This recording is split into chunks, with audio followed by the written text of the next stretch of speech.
Bill, thank you for the opportunity to share a conversation that began many years ago, but um, really took shape around the time, actually, that I'm so happy that Kevin, the filmmaker, and Rennie Fertel, the ideas man who pulled together the improvisation conference, really accelerated some of these discussions to think about work that many of us have been doing around food, and especially with the relation of how does rural reach out to urban and urban reach out to rural, um, without just trying to extract everything. And I'll sort of walk you through how we came to this idea of thinking about the Marshall Plan. I look at everything from a kind of a political science standpoint, and I'm always keen to find ways to talk about ideas in new ways. So I guess, what would George Marshall do? George Marshall, the architect of the post-World War II Marshall Plan, that in many ways created a template for US overseas aid to a rather disrupted post-war Europe, where very serious, issues of economic collapse, instability, all the things that we have seen, what the impacts have been in traveling around Europe. You can tell which were the countries that received aid and were on the losing side, versus the ones that were on the winning side that tended not to do as well in terms of post-war boom and investment. And in particular, the question of just stability and food in Europe. And I think we could debate whether the Marshall Plan was indeed soon enough and large enough to be that critical in reshaping post-war Western Europe.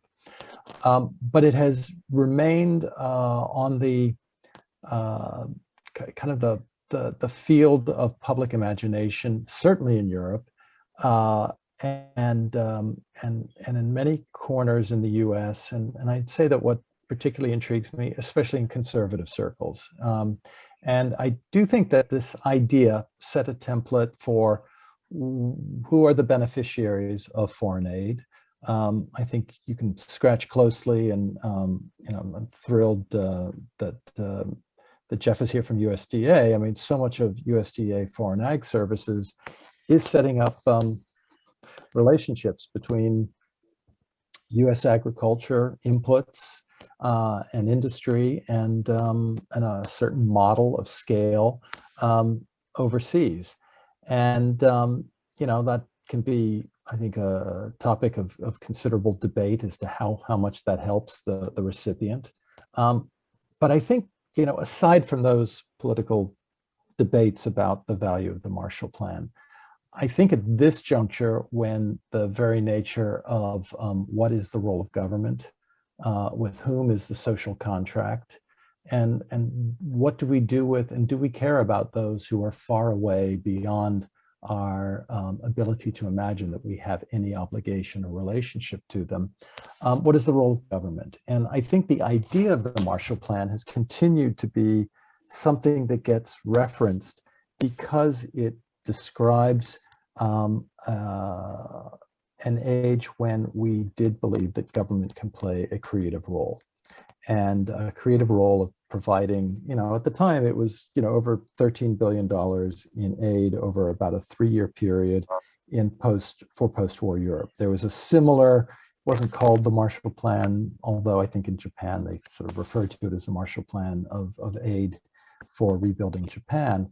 And again, rebuilding in our image, rebuilding to connect with the US. So it was sort of an investment in future markets.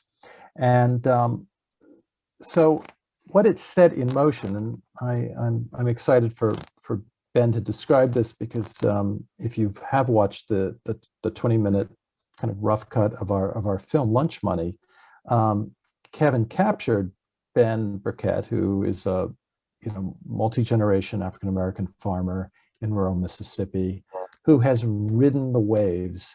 And by the way, Ben, when you do arrive, you can just chime in and tell me when I'm wrong and I'm overstating something. The whole model of well, Ben and his family and his community have ridden the waves of getting big, getting remarkably getting some of the resources from USDA in order to meet the market demands of the time and the opportunities. And so we saw in what got set in motion during the early days of the post-war period and the development of industrial agriculture, taking so much of the know-how from the war-making ability of U.S. industry into perhaps turning on the land and utilizing chemicals and all of the knowledge that was built during the war. It helped to create a scale that was considered good. And I think Earl Butz, who was Nixon's Secretary of Agriculture, famously said, get big or get out. And this whole question of scale was very much designed to conform to the international division of labor and distribution and the investment, certainly that USDA made in cold chains, where we now get so used to seeing blueberries coming in from Chile, and we have no relationship, no understanding of how did it get here, and so forth. And that issue of scale is also the very thing that has plundered rural communities of the complexities of their local economies, all the moving parts that generated wealth. So they become actually just big bread baskets where we extract food to go into the grid and feed us all and make us obese.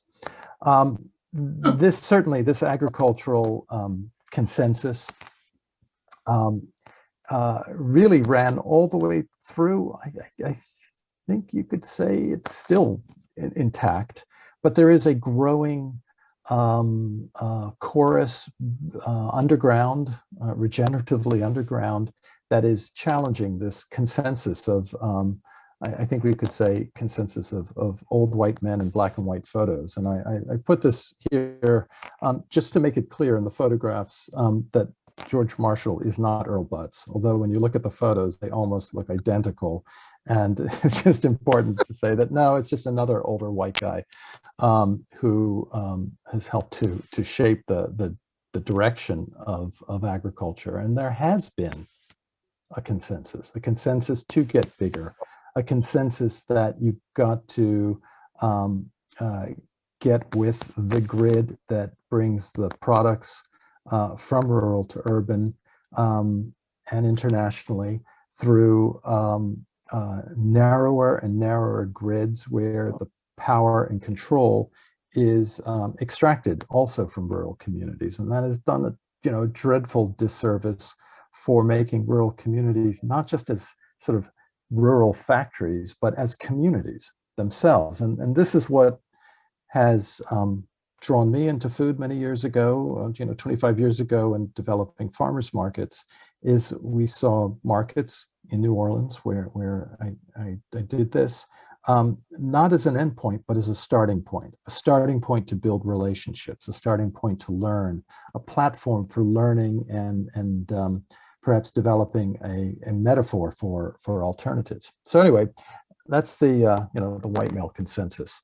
But as I began to look at the original Marshall Plan, which again was an important part of analyzing post-war Europe, I had forgotten how discrete and clever and finite are the 5 points of the original Marshall Plan: to rebuild economies, to remove trade barriers, hence the export-oriented agriculture that it led to modernize industry, not just food, but but modernizing industry. And you see that in post-war Europe with the development of often, dreadful post-war towns and their industry, to improve prosperity. And I think that definitely speaks to this social democratic moment of recognizing that labor management and the private sector should be coordinating creative ways to improve prosperity, and to prevent the spread of communism. And I think it's sometimes easy to forget that Europe was up for grabs, and I think it was deemed really important for the U.S. government to invest before we lose it all. And I have to admit, I'd forgotten about these 5 planks, and I marveled when we started to look at, what could we be doing here and now. And it was in conversations with Alice Waters, someone who was often, who was both admired and also pigeonholed for being obsessed with the details and everything related to food. And, I think she's very often misunderstood. And she and I were beginning to really explore these ideas of, farm to school and how to learn from the relationships of the farm to table restaurant experience, and does it replicate itself? Is it relevant beyond just that scale and those places and those demographics? And the language of thinking about the Marshall Plan as a metaphor. So not obsessing on every element of it, but as a powerful metaphor that still to this day gets mentioned in articles left, right, and center, where they talk about, well, really what we need is we need a Marshall Plan for the Middle East. We need a Marshall Plan for this. And so why not for rural America, a place that has been, all you have to do is, as a proxy, look at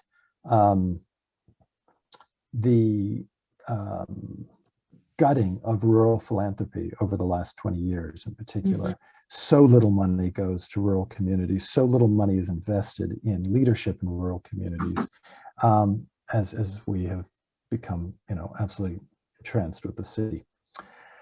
So looking at those 5 points, it doesn't take a whole lot of work to just move it around and apply it to what could be a way to project maybe a more coherent, succinct way to invest in rural food production and rural investment in rural communities to link with cities, to decentralize this, idea of the nation state investing in foreign, failing foreign environments. But actually, so let's deconstruct that. And what if there was a localized, federally funded, but localized domestic Marshall Plan? Well, we could rebuild rural communities, remove the trade barriers, in particular, the trade barriers that I found in just getting farmers into town to sell the fruits of their labor. There are trade barriers that prevent them from getting into school districts to sell, into incredibly competitive grocery store chains. There are trade barriers. And trade barriers are often, rather cleverly hidden in liability insurance, gap training for food safety. All of these are barriers that prevent small farmers from being more than just cogs in a wheel, but actually selling, not just to the middlemen, but selling directly or owning the product further and deeper and closer to the point of sale. Modernizing industry. I'm a traditionalist. I believe in biodiversity, but also believe that there's some great new technology to take advantage of. And not all of the new technology is GMOs. I think that, that's one obsession, but, cell phones are useful too. It's not that we're Luddites. So I think modernizing industry, and of course, improving prosperity in rural communities, which is often lost in even, really useful conversations around food hubs, is we still think of, look, we just want their food, as opposed to, do we want relationships with those communities? the satellite communities around urban areas have so much to offer and have for those of us in the city to provide access to nature and so I'm forth. right here. Um, and then the fifth point, which I think gives, is worthy of a great smile. I'm not so interested in preventing the spread of communism these days, but prevent the spread of populism. And I think that speaks to the need and the desire for forging a social contract that gives voice to civil society in rural communities to connect, to bridge with the urban, rather than what is a voice right now to to strike out at. And I think it's kind of an interesting, just as a heuristic device to say, well, what if we were to revisit those 5 points and what could that look like? By no means do I want to just reduce rural communities as food producers. There's so much more that's going on in rural communities, whether it's culture, whether it's industry, and some of it's extractive, some of it is artisanal, but there are many things going on.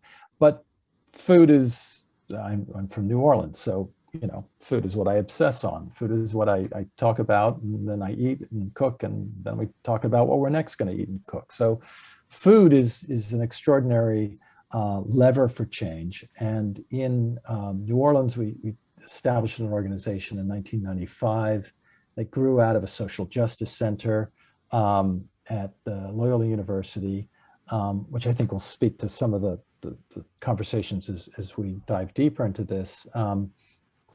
That's what drove us. But we saw the development, the reinvention of farmers markets, not as an endpoint, as I said earlier, but as a platform for learning, for evaluation, for developing local currencies and finding ways to overcome the digital divide for SNAP, for food stamps, for building the capacity to maintain these intercultural community builders, to reach children who are so disconnected from food and food sources, which I think has been a real game changer in especially a lot of health and nutrition programming, whereas 25 years ago, all we cared about is whether there was vitamin C and protein and whatnot in the foods. And now we recognize that food is relational. And so what are the mechanisms that build those relations? Well, we have seen in recent years extraordinary work being done in the farm to school movement. Unfortunately, many of us who have worked in this have hoped that we would be further along than we are now with farm to school. And you sort of wonder why. And I think hopefully Ben will be on soon, because he can describe in great detail the frustrations of interacting with a school district, to sell to a school district. Farm to school assumes that the schools... It looks like Ben did join us. I'm just not sure if his audio is on. Fantastic. Well, Ben, please feel free to holler out if you're here so that I can start putting you on the spot. But I think what we assume is that the schools really want to change. The schools want to purchase from local sources. And I think it's sort of akin to, trying to put a mouse on a DOS computer, an old DOS computer. It just doesn't work.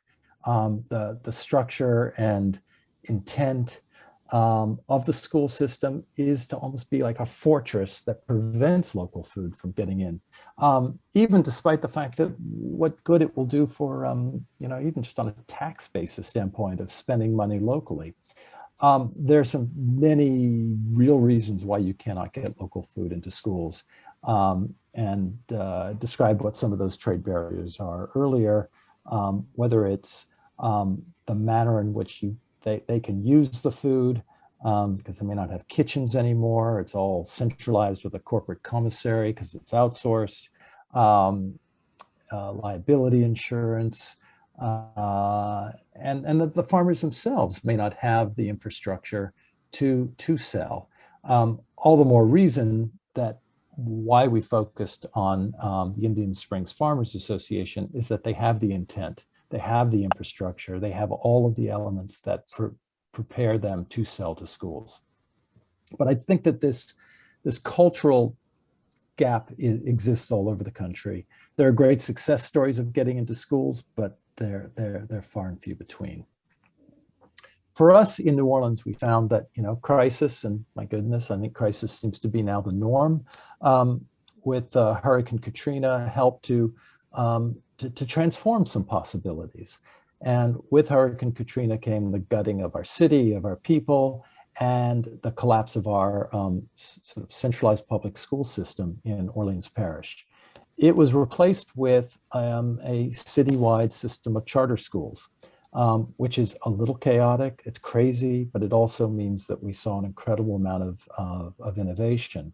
And in particular, Randy Fertel and Alice Waters came together and led an effort with many other local leaders who were already working with one of the more imaginative and visionary charter schools, part of the First Line schools, to develop the Edible Schoolyard in New Orleans.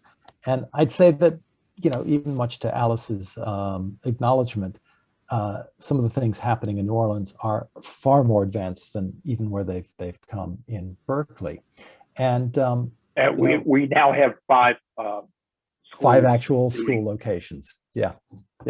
We're strongest satellite. So much so that the satellite might even be stronger than the home base, which is, extraordinary. But I think it also speaks to. I didn't say that. But I mean, Alice has acknowledged as much, that and why is this the case? Well, for one, we care about food. Food is an important part of cultural currency, so you can get far with food in New Orleans. And I think that a lot of the innovation that has happened has not been, a sort of waiting for permission. It's definitely been, ask for forgiveness later, and that is also something Alice has certainly encouraged.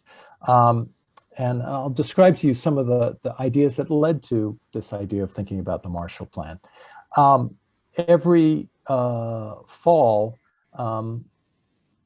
Ben Burkett and so B&B Farms and other members of the Indian Springs Farmers Association, which is about an hour outside of New Orleans, sort of southwest of Hattiesburg. So near New Orleans, a short drive, they grow some late season watermelons to bring to the school. It's worth noting that it is still impossible to get their food directly into the cafeteria, which is managed by Sodexo, unless I'm wrong. I think it's Sodexo, and they can't get into that cafeteria. What they can get into is the teaching kitchen, which is part of the Edible Schoolyard, and bring in watermelons at the start of the school year during normal times. It's so funny to see these photos of people without masks on. But beyond that, it's not just bringing the watermelons that they've grown specially for the school, which is, not a bad money maker, but, it's just one sort of event a year, well, one event at 5 schools. They come themselves, and they're part of the education. Ben, are you on and able to speak? Might unmute yourself. Jason, we're trying to get him to reconnect. Yeah, Okay. Ben, if you could sign off and sign back on. I had a problem connecting with your audio, so if you can jump out, jump back in, that would be great. While we're waiting for Ben, I'll add one point to what Richard's saying about the Edible Schoolyard. Not only can we not use farm to table, but you can't even use Edible Schoolyard to table at Right. the schools that have them. You can use them in the teaching kitchens, but you can't use them in the cafeterias. So it's not even like food miles, it's like food feet. You can't even use the food feet products that are grown right outside. And I think this is a larger conversation about charter schools, and acknowledge that the fact that we've got schools up and running and creative schools up and running amidst the crisis is a huge feat.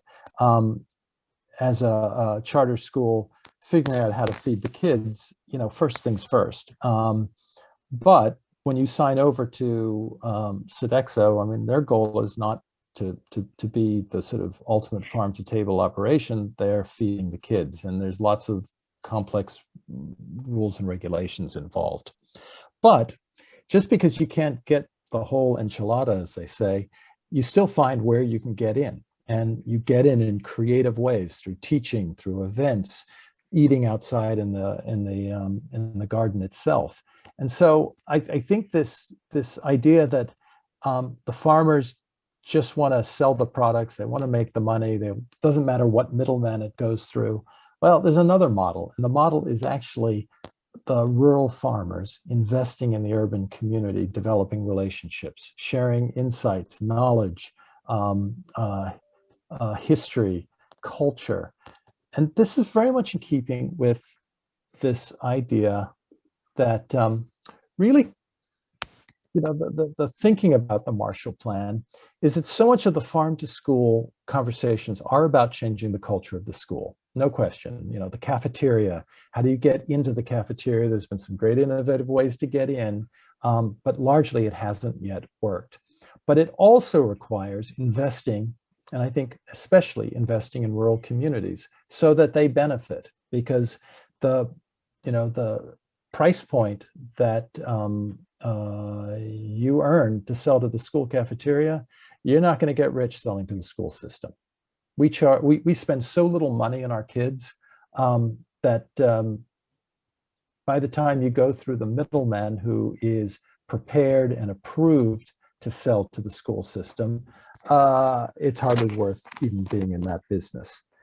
But if you work with a community of farmers in a nearby rural farming community that has the infrastructure to not only grow what they need when they need it, but also do the delivery and win from that arrangement because that entire infrastructure is owned by the community, then that's a different story. And it raises the question, so then what does that investment look like? It's a processing shed like they have at Indian Springs that USDA and others helped to build a decade ago. Well, no, not a decade, 30 years ago, probably, when the market was mostly Kroger and grocery stores. But they had the facility to cut and chop and refrigerate and freeze and mitigate some of that risk of growing fresh produce, and a community of farmers so that they can differentiate who's growing what products.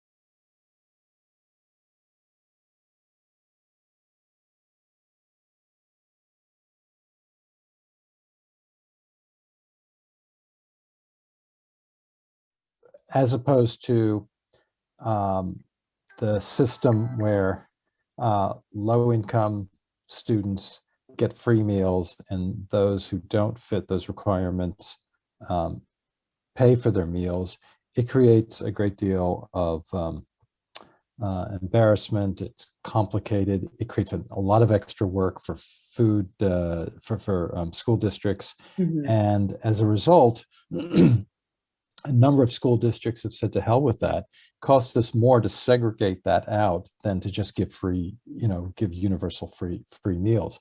I think that's very much in line with the hope that we can use school lunch as an extension of the social contract in which we're all together, we eat together. And I think the slow chipping away of that is very much in line with I think the war we're winning, though it's slow going and complicated.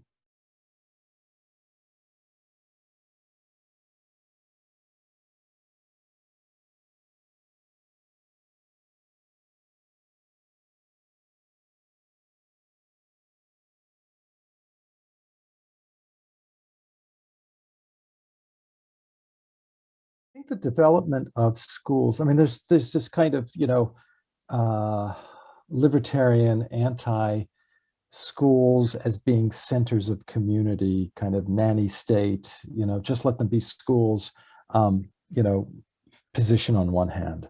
On the other is the really creative leveraging of a civic institution that's in a neighborhood that can provide a whole host of resources. And I think we're seeing that in a, kind of an interesting moment when, the school, including the new school, is sort of this theoretical construct that we don't go to very often, but we remember it being there, and we do it all virtually. Similarly, the school is the place where you fed the kids, and we've seen, the huge, impact of the kids not being at schools and therefore at home. Are they not eating as well because of that being pulled away from kids during the crisis? Is that schools then become really pivotal places that we remember food being distributed, and therefore they become distribution hubs. And I think that's really kind of an amazing moment where I think it's accelerating some of the thinking of how can we best leverage those schools for teaching classes, which I know at Edible Schoolyard New Orleans, they do these incredible monthly cooking classes with families and send families home, having had that shared experience, then with the ingredients to do it themselves. We're seeing this as a period of, buying, the CSA model of food in boxes. That is now accelerated into, again, everybody's lives, not just, the sort of government cheese, food for seniors boxes, but utilizing the school as a distribution hub. Yeah, I think this is a moment where we can really see some control over how programs get reinvented as we careen out of the crisis.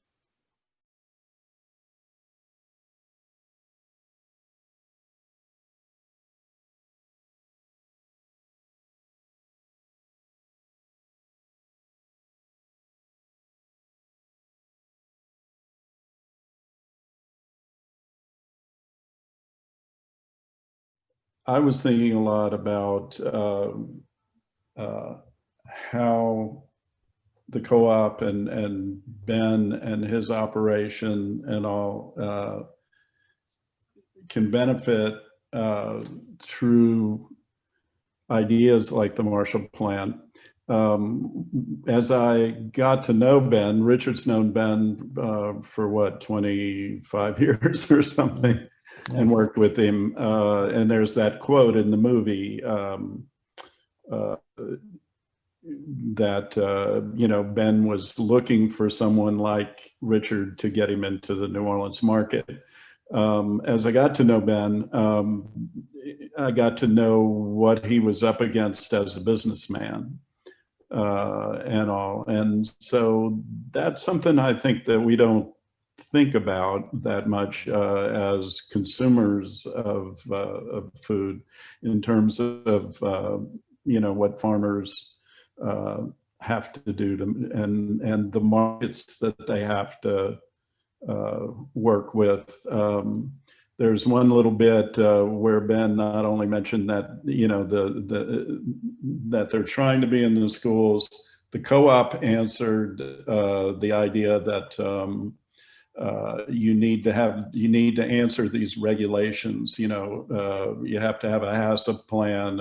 If people are in the group here are familiar with that, and that's a food safety idea. And that's kind of what Richard was just referring to in terms of how it's got away from preparing food and all. It's so those are some of the things that I was thinking about. And of course, I was thinking about, and I've encountered that, with Louisiana fishermen as well, and all. I've done a lot of work on the coast, and then a lot of work in the environment. And one of the things that is important is, as an opportunity, and Richard, you could probably speak to this, is the idea that farmers, and particularly small farmers, I think we're realizing more and more, are stewards of the environment. and it's become more and more important. They care about water. They understand water. They understand, you know, how the soil is their lifeblood.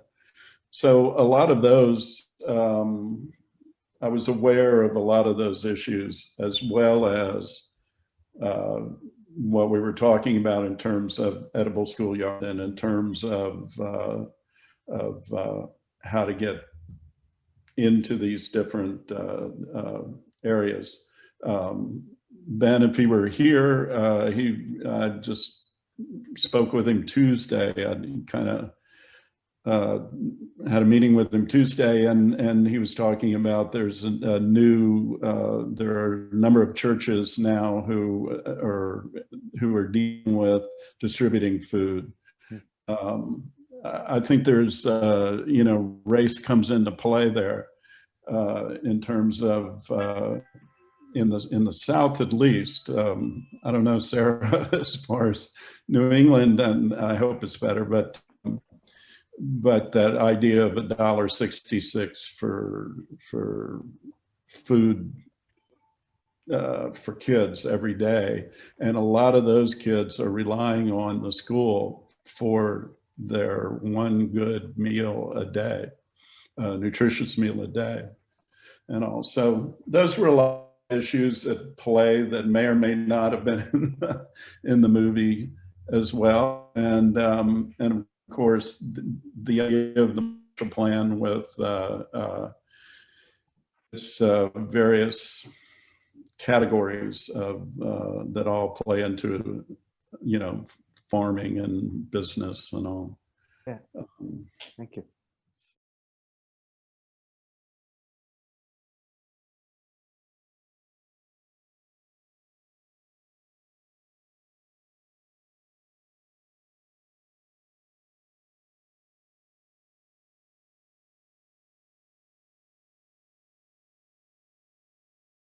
Well, you know, I think, as you can see, whether it's the film or draping all of this as a Marshall Plan, it is a communications strategy. And I think that one of the major problems we have in our country is that we are culturally and geographically becoming so isolated and unable to communicate across all the boundaries that we describe. And you know, I can only anticipate what Emily has experienced in North Carolina in terms of what those challenges are, how to frame why we would undertake the investment in rural communities as a priority. And I think the voicing of very angry, kind of angry, populist revival of know nothingness, you know, that we see has been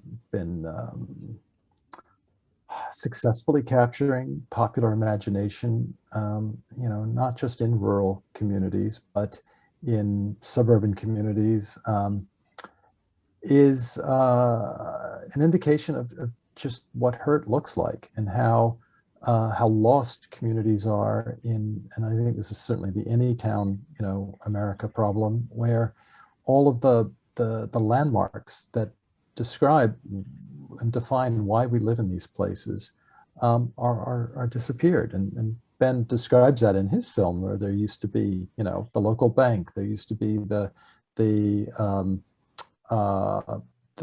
grain elevator, the local shop where you purchase the products.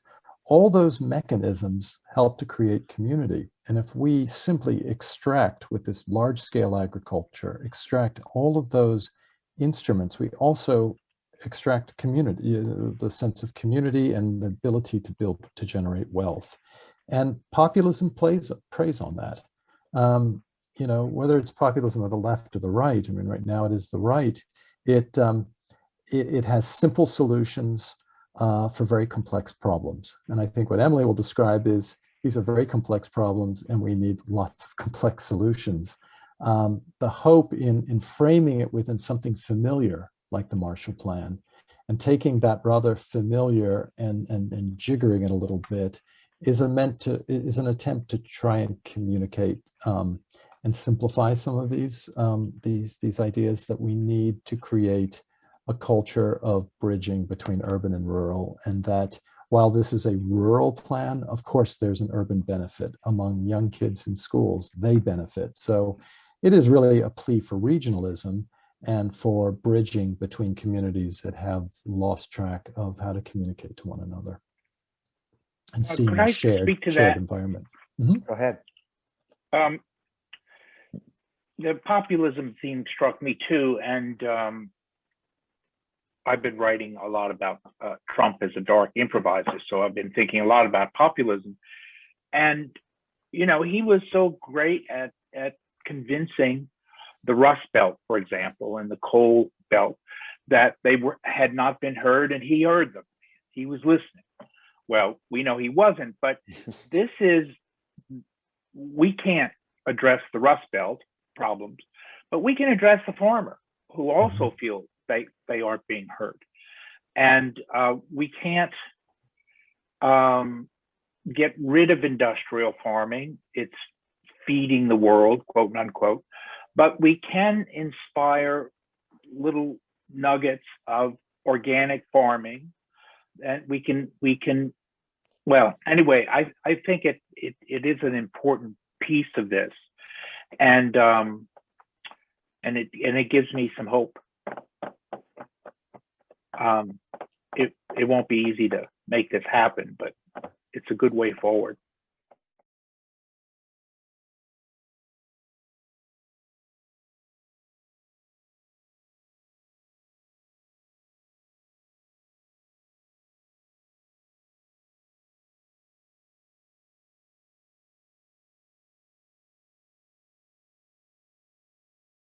Hi, everyone. I'm Emily Sloss, and it's great to be back in the DUE world. So thank you, Bill, for having me.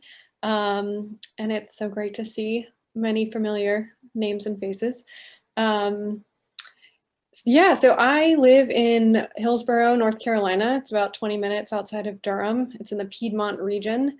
I live on a 20-acre sheep farm, which the sheep are lawnmowers for solar companies, which I'll come round back to that later to talk about I utility like that, actually. equity. Yes. Yeah. I thought it's lambing season, and I thought about bringing a lamb to the Zoom because I know you all are probably very deprived of animals in your lives, but it's very rainy and disgusting, and sheep generally aren't allowed inside. So next time when the weather's nice, we'll treat you to some animal entertainment. But anyways, so I took an unusual route of going to the new school to think about farming and agriculture, and so my thesis focused on creating a new educational program for farmers,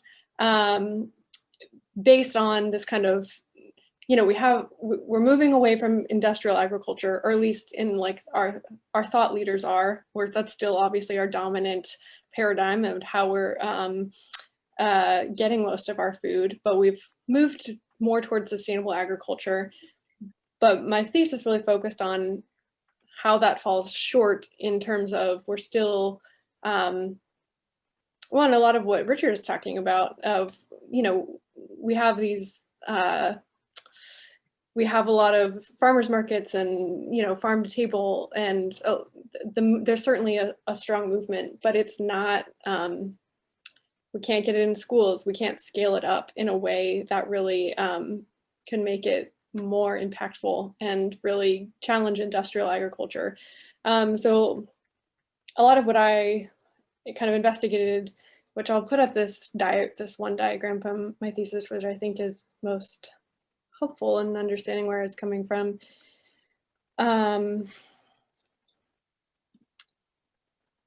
Is we're wanting to move towards food sovereignty, which is this idea that you know, we all have access to culturally appropriate food that's not extractive and that supports fair labor practices and rejects consolidation of market power and corporate control, things like that. And kind of really a key piece of this puzzle was that sustainable agriculture really still embraces this private property and sole proprietorship model for what our food system will look like. But I think that's, you know, obviously that takes a lot to dismantle and undo because it's the basis of so much of our economy. But I think that moving towards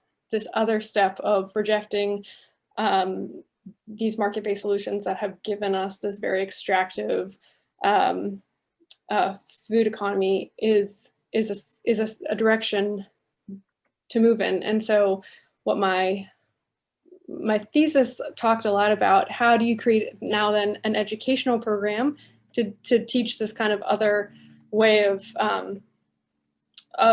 moving our agricultural economy forward, but also what are the land opportunities, land ownership models that are out there that can make this actually feasible. So I guess to give some more personal context, because it's kind of like my journey and how I got here, is I come from a long line of conventional farmers in rural Iowa. And, you know, my parents left the farm determined to get as far away from it as possible.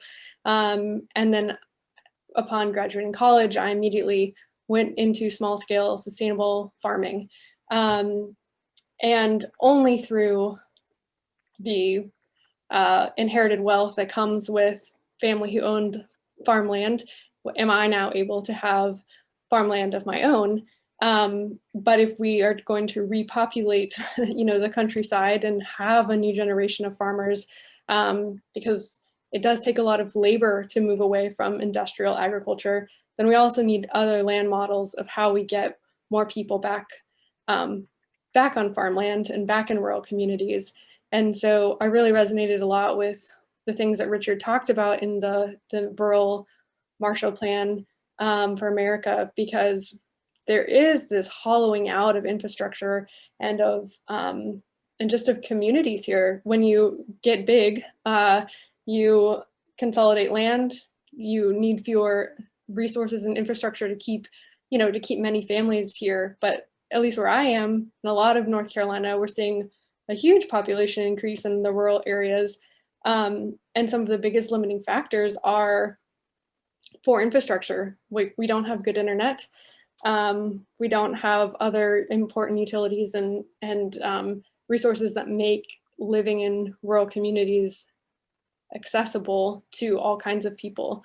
For example, when I first moved back to North Carolina after being at the new school, I live 7 minutes from a downtown with, you know, it's 6,000 person town, but still a downtown with good internet and everything. And I was truly shocked to realize that I had no internet options, that I had dial-up is my only choice. And for years, we would drive to the public library after hours with all of our other neighbors, sitting in our cars using the Wi-Fi from the library once, you know, we'd come home from work and things like that. And so it only was in the pandemic, actually, that my neighbors were able to get any kind of reliable internet. And so, like, similarly to the school food issues, that all the barriers that farmers are facing to get into school food, we're seeing those same kind of policy barriers with rural internet. Particularly in North Carolina, for example, several years ago, the state legislature passed a law that made it illegal for municipalities to provide their own internet services, even if they had the funding and the will to do so, because it competed with private industry. Meanwhile, private industry says it's not profitable at all for us to provide internet to rural communities, so we're not going to do it. So we had this huge gap of it being illegal for municipalities to do it, and then the big incumbent telecom company saying, well, we can't make enough money, so we won't do it.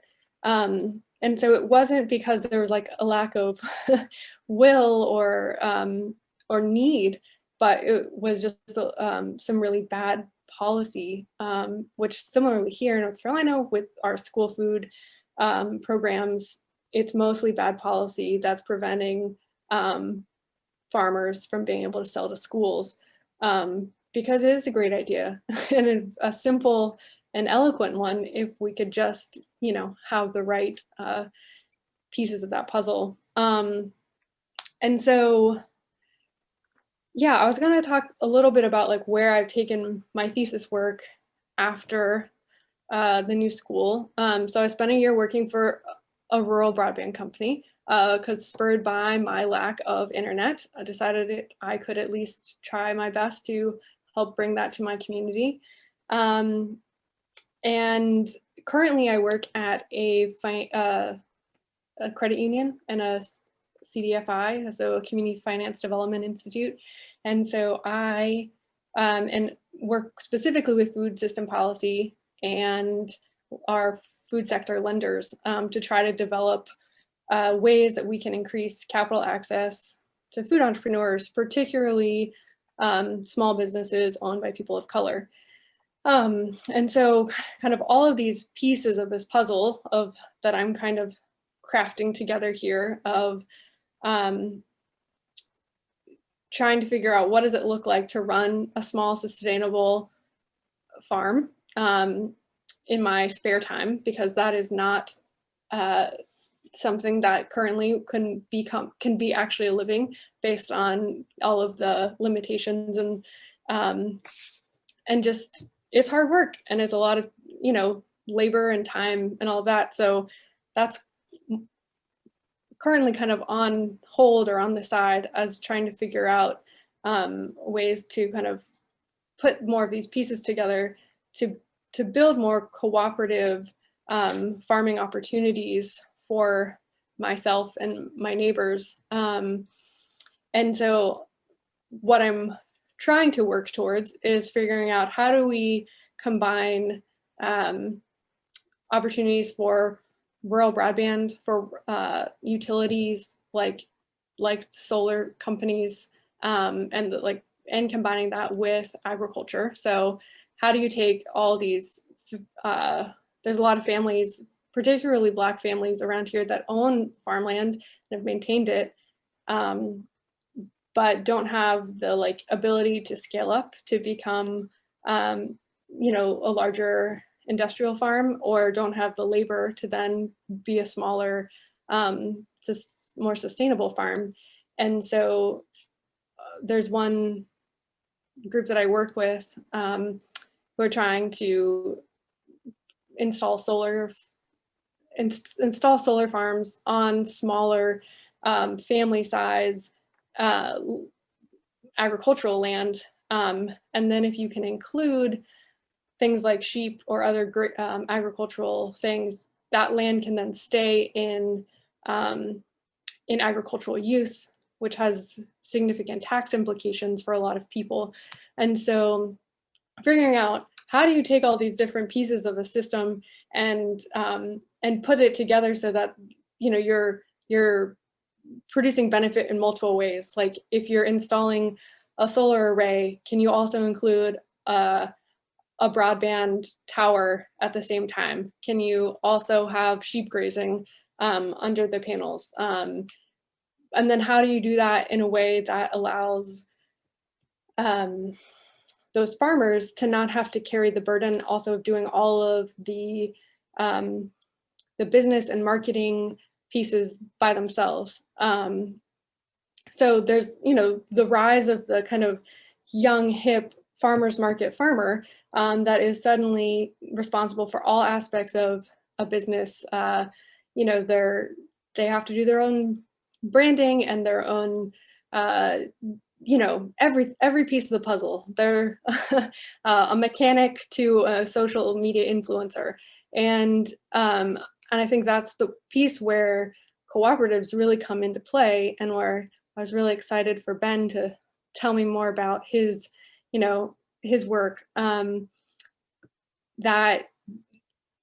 that we need to rely on each other more and create more cooperative business structures that allow groups of farmers to come together, like what Ben is doing in Mississippi, to have a place to bring their food and not be responsible for every aspect of that that business operation, because it is too much to ask for a lot of people. And it's also just inefficient. It's like recreating the same, a lot of redundancies in that system. And so I actually met Ben a year or two ago when he was here in North Carolina, meeting with a Black cooperative that sell eggs to our local grocery store co-op. And he was here teaching them about, you know, what it means, you know, what cooperative structures look like, how do you structure those legally and business-wise, because they are relatively uncommon compared to, for example, like sole proprietorship or other kind of farm structures.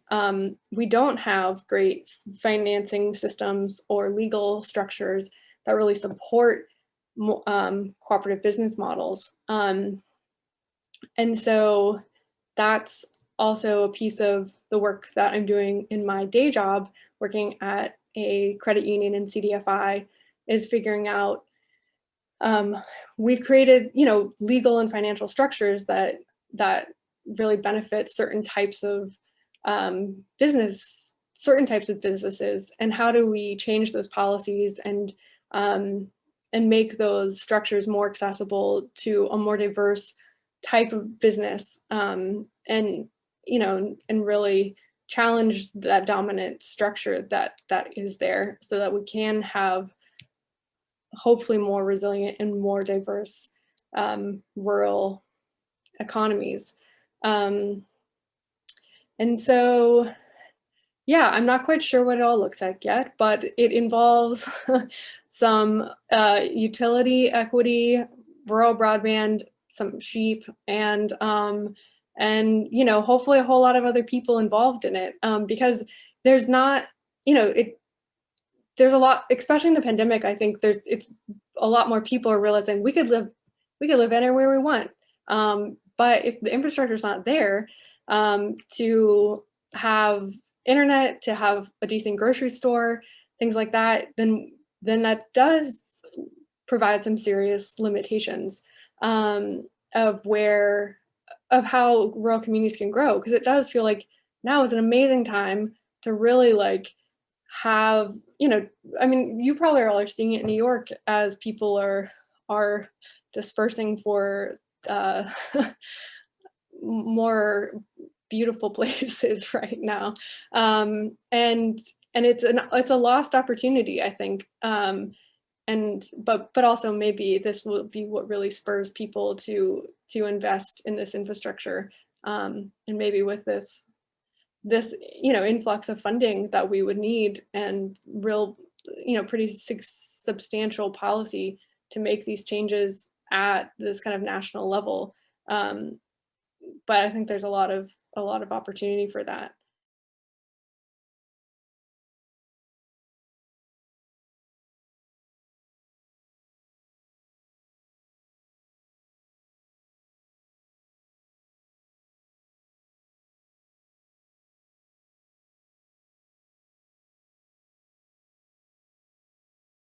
My thesis originated being very interested in the urban-rural connection. I then kind of split into two areas where I was going to go down. One was school food, and the other one was like the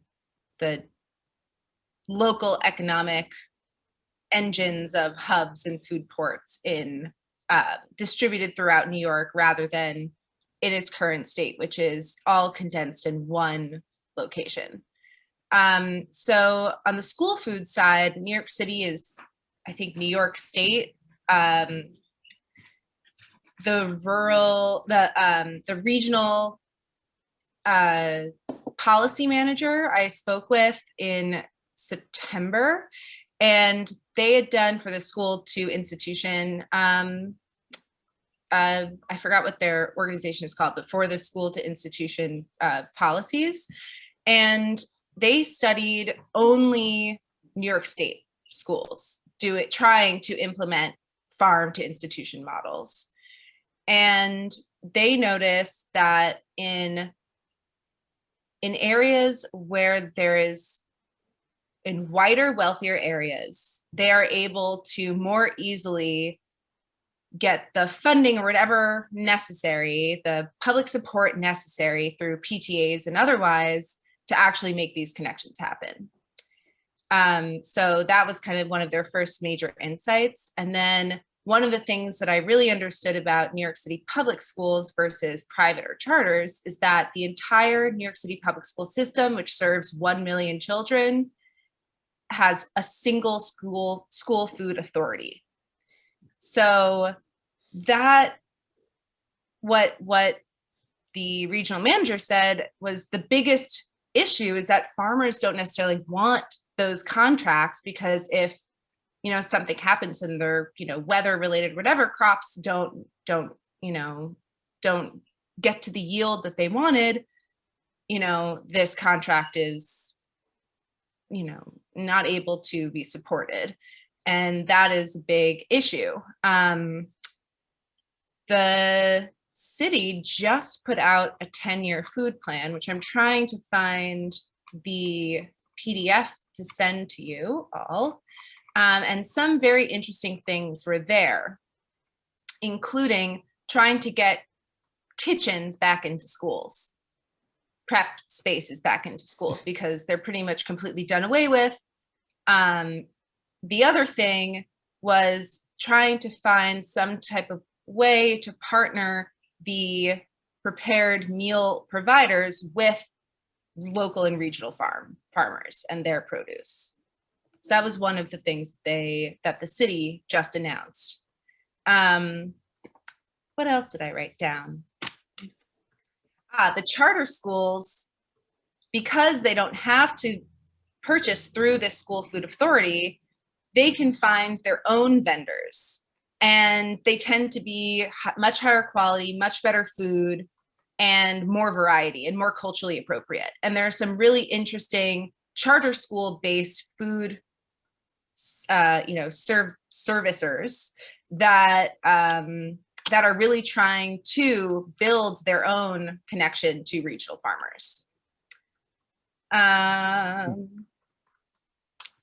In terms of the hub, so I'm working with an organization called Universe City, and they kind of started as a cooperative business incubator where they wanted to help local businesses have a home to build their business, to figure out, their needs, but have like a non-extractive relationship with them by just having them pay rent rather than having some type of equity stake or something like that.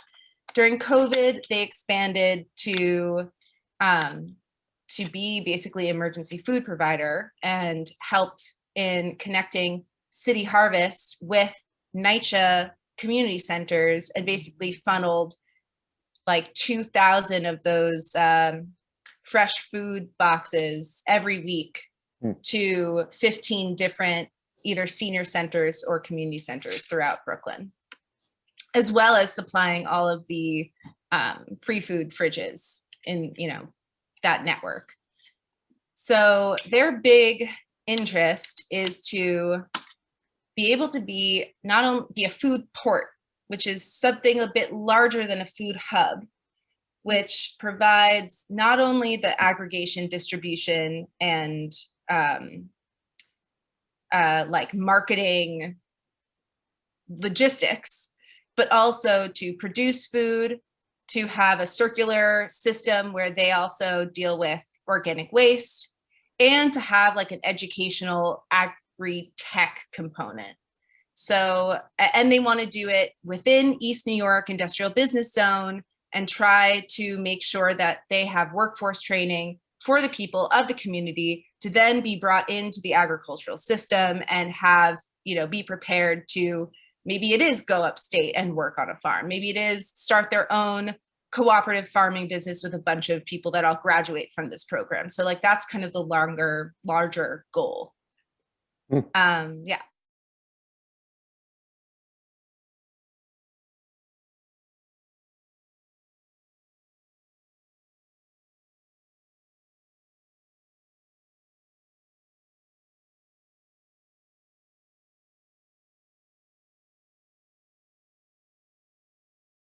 And I feel like the pandemic has really exposed a lot of that, of just like how the need for a more distributed network of like small refrigeration and refrigerated trucks and all of that is, if you can have that more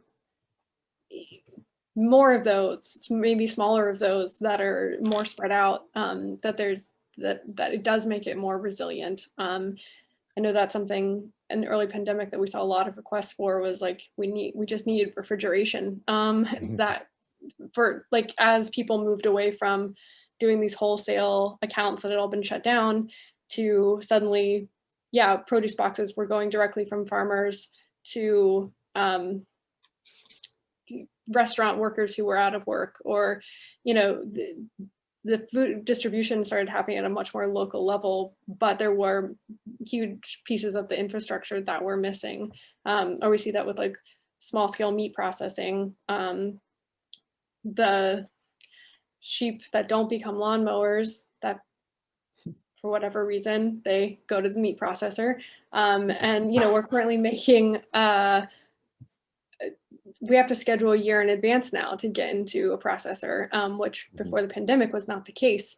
It was, you could schedule a few weeks ahead of time. And so that's like radically changing a lot of people's business models. And I think just having more of those kinds of pieces of that infrastructure are critical, but they also, take planning and money and all of that. So it's not something that we can just happens overnight, but important. Bill, I'd love to Sure. respond to Emily, what you were just talking about. I mean, so much of what has driven the food movement from a consumer standpoint is transparency and choice, and wanting to share in the control. So I guess it's power, transparency, and choice. But I think choice brings some of the power. And I think this consumer-driven agriculture has undoubtedly moved so much of the discourse forward. But it is time to also shine light on the transparency and choice from the producer side. And this is so much of what you're describing is, the business model. The small farmers market farmers are belittled because, well, you can't really make a living there. It doesn't add up. Whereas they are loss leaders maybe in the transformative process. But like in the chart that the marvelous model you put on the screen is that marvelous sort of agroecology bypass from the small past the industrial to something new, something different. And I think that the conversation about sheep rather than goats, because goats and solar panels don't work so well together, but sheep do. And there's a really interesting conversation that's taken place at Microsoft, who thought, well, if we have the land and the solar panels, because we need all that power for the data banks, is that an opportunity to help build biodiversity so we can get some of the sheep that are not raised because of the industrial grid, but some of the ones we want to, old varieties, heritage sheep we want to preserve. Suddenly, the business of the farm is a very complex, diversified entity. We've got this much for sheep, for power. Maybe there's some agritourism here. Maybe this amount goes to the school. This amount goes to, retail, and this amount is on a CSA. Suddenly, you've got much more agility and choice.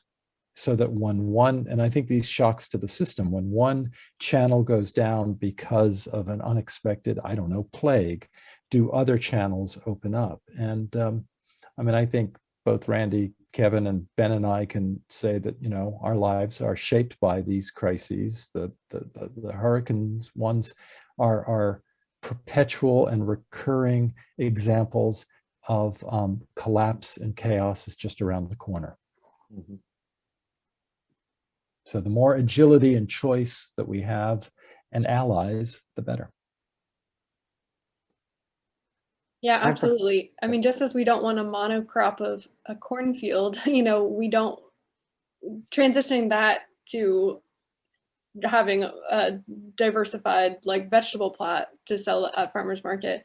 Also, it doesn't necessarily insulate you from those shocks. Like I do think that the diversity of like income streams for a small farm business is really important for resilience. Other questions? Yeah, Interject. Go ahead. Okay.